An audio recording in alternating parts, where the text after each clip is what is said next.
Assalamualaikum warahmatullahi wabarakatuh. Kembali lagi di Cikomiko Cerita Misteri.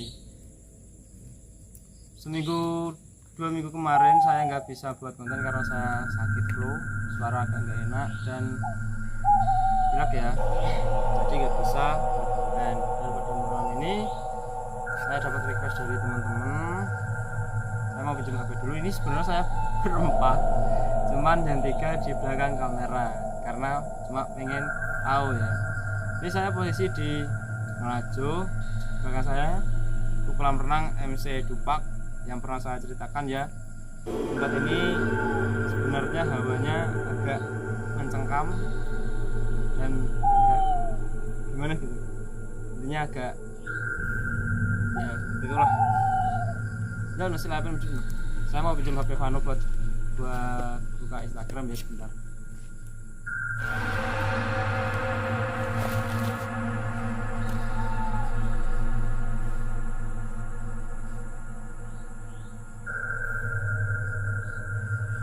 Oke. Ini saya dapat DM dari teman saya yang bernama Galuh. Dia bertanya tentang ketindian. Ketindian itu apa gitu kan. Jadi sebenarnya ketindian itu dalam biologi itu gimana ya? Kita tertidur cuman posisi sadar, antara sadar dan tidak sadar, dan kemungkinan ada di psikolog itu ada namanya ya, saya lupa. Cuman kalau disimpulkan secara Jawa itu ketindian itu sesuatu hal yang menyerupakan tentang makhluk gaib. Dia cuma bertanya nih, Mas, minta tolong dong dijelaskan tentang ketindian, tapi posisi tempatnya yang horor. Ini posisi requestnya pas saya di sini.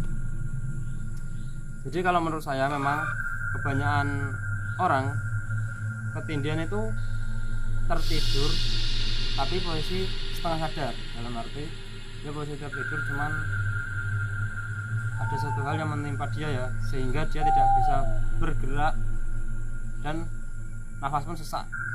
Nah, saya pun pernah ketindian itu 2-3 kali mungkin ya, cuman bermacam-macam. Dan anehnya setiap ketindian itu ada makhluk yang menunggu kita di samping atau di depan kaki kita.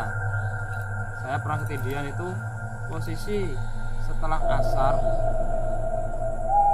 ada mau maghrib itu ada sosok di sebelah saya itu kuntilanak. Dan setelah saya menyebut istighfar, ternyata saya baru bisa bernafas. Yang kedua itu makhluk kecil hitam. Makhluk kecil hitam itu posisi ada 3, kanan, kiri, dan atas saya. Dan yang terakhir itu sosok hitam tinggi besar. Saya akan coba cek lagi ya, karena mungkin masih ada DM-nya. Oh ya, ini tetap masih ada Mas Galuh, ada tulisannya. Soalnya saya gini ya, saya soalnya pernah mengalami ketindian itu aneh.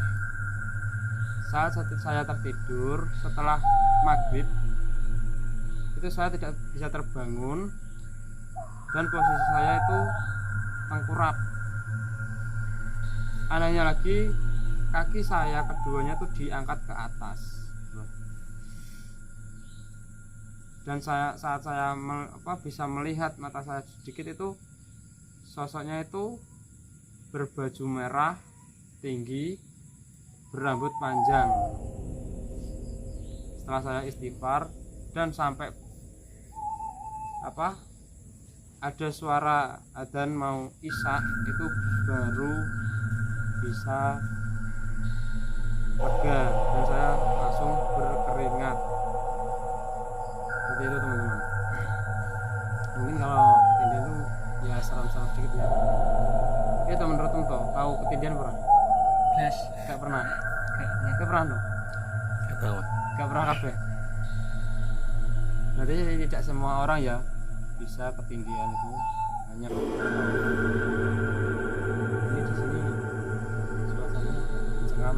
Mungkin ini memang karena bulan suci Ramadan, jadi enggak terlalu mencekam. Mungkin setelah selesai bulan suci Ramadan kita akan buat konten di sini dan kita akan menelusuri ya, enggak di tempat seperti ini tapi menelusuri. Jadi kita bersama Vito, Vano, Ano, Vito. Ano. Jadi kita akan bareng-bareng di sini. Kalau nanti mungkin timnya banyak dan kita akan bencar ya. Oke, kita akan cek DM lagi. Halo Mas Ga, ini saya Erik dari Cepu. Nah, ini mungkin Erik tangga saya. Saya mau bercerita sedikit tentang pengalaman saya di lapangan golf Cepu. Dari sini ya, dan jauh juga. Ada angin sedikit ya. Ini ada motor lewat sebentar, nanti daripada tidak kedengeran ya, mohon maaf. Oke, kita akan lanjut. Ceritanya saya dengan Bimo itu berniat mencari burung puyuh atau biasa disebut dengan burung gemek di sini. Itu sekitar jam 10 malam. Saya berniat mencarinya itu di sekitar lapangan golf sebelum dijadikan MC Plat. Saya bertiga, saya, Bimo dan Fikri. Nah, waktu itu saya melewat jalur patas, jadi nggak diketahui sama satpam, nggak diketahui sama siapa-siapa. Saya dan Bimo membawa tembakan api, tembakan burung ya, maksudnya tembakan burung. Itu posisi masuk, ada suatu hal yang aneh di pohon randu yang saya lewati. Posisi itu ada sosok yang besar tinggi itu ada di atas pohon randu itu dan menengok ke bawah. Saya merinding. Itu posisi matanya merah, tapi saya tidak menghiraukan, saya lanjut karena saya mencari burung puyuh itu. Dan akhirnya saya beberapa kali itu saya tidak menembak, cuman saya tangkap pakai tangan. Waktu saya tangkap itu anehnya burung puyuh itu menangis. Hanya satu burung puyuh yang menangis. Setelah itu saya tidak memiliki pikiran apa-apa, saya lanjut mencari. Nah, saya telusuri itu ada sosok yang mengikuti dari belakang, cuman yang merasakan itu teman saya Fikri karena dia paling belakang.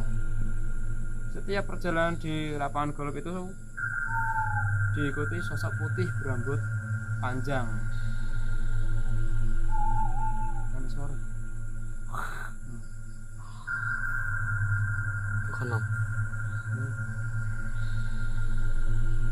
Nanti kalau kalian melihat sesuatu hal di sini ya teman-teman, bisa komen di bawah komentar.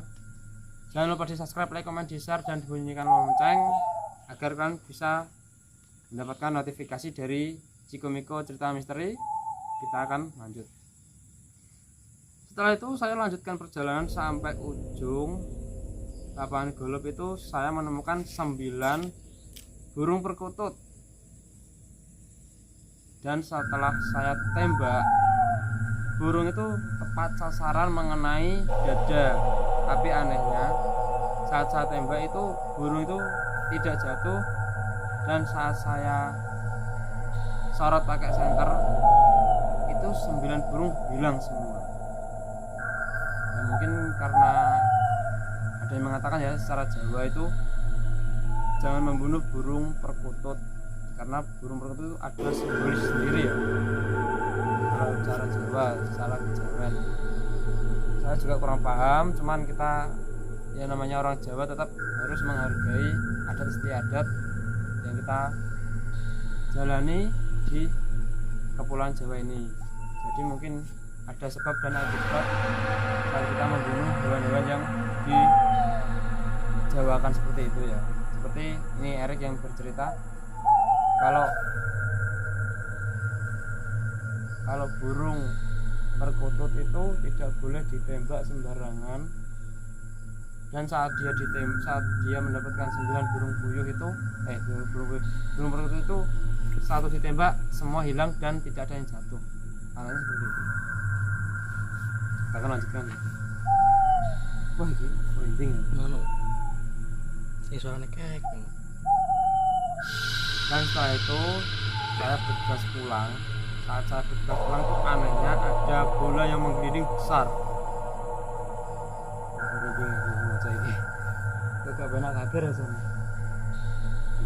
Saat saya pulang itu ada bola yang menggelinding besar, saya kira apa, dan saya dekati ternyata kepala apa namanya, gundul pringis ya.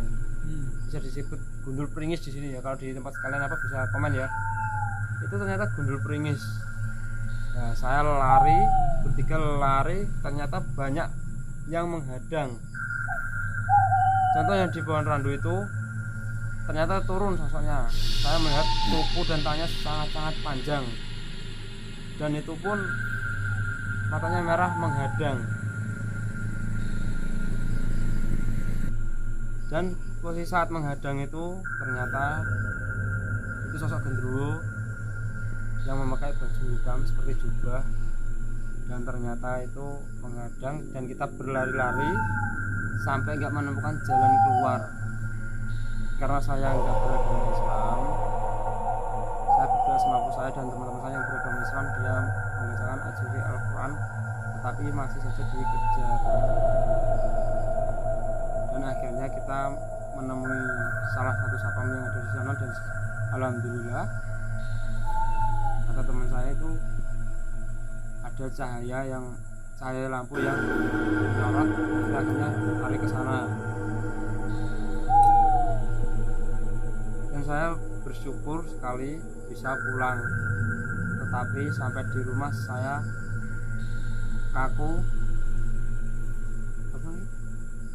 kejang, dan tidak bisa bergerak. Saya dipanggilkan Mudin ini Ustadz. Meskipun saya beragama Kristen, tapi saya masih dipanggilkan Ustadz, dan paginya saya sembuh. Saya sangat-sangat bersyukur, dan hal itu akan saya ingat sampai sekarang, dan saya tidak akan mengulanginya kembali.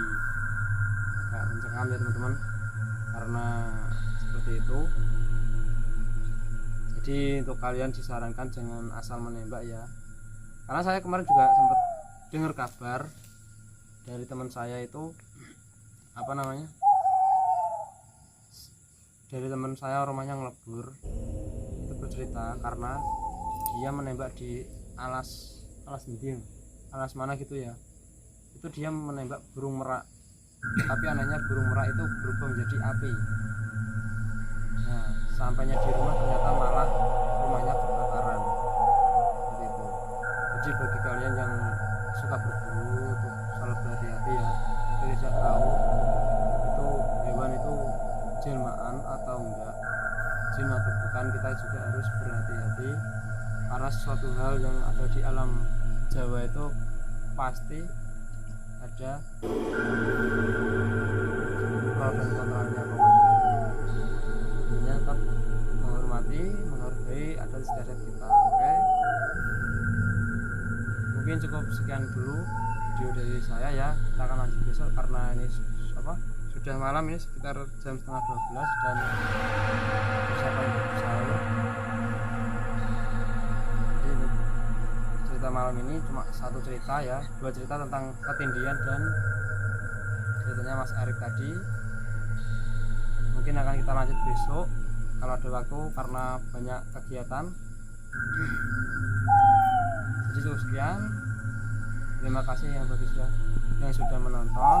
Tetap terus cerita Cikomiko cerita misteri. Jangan lupa di subscribe, like, comment, di share, dan bunyikan lonceng. Terima kasih. Wassalamualaikum warahmatullahi wabarakatuh.